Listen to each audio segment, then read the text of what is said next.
بيان إلى الرأي العام العالمي باسم المجلس الصحي الخاص بالمرأة في مدينة حلب. منذ أكثر من 39 شهر لم نسمع أي خبر عن الوضع الصحي للقائد عبد الله أوجلان، وتستمر السلطات التركية بفرض عقوبات انضباطية جديدة بحق القائد عبد الله أوجلان.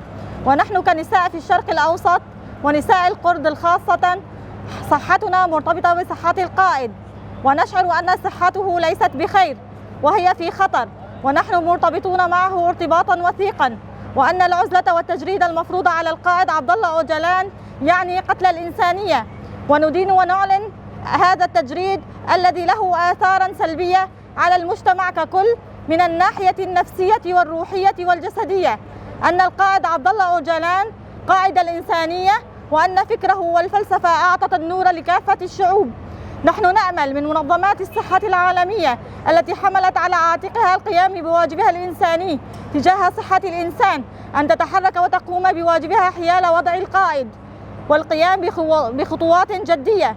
نحن كمجلس الصحي للمرأة نرفع صوتنا ونناشد الرأي العام العالمي والمنظمات المعنية بصحة الإنسان العالمية أن تقوم بواجبها الأخلاقي والإنساني والوجداني حيال قضية القائد عبد الله أوجلان، ونتعهد بالاستمرار بالنشاطات والفعاليات الصحية بشكل دائم حتى الوصول للحرية الجسدية للقائد عبد الله أوجلان.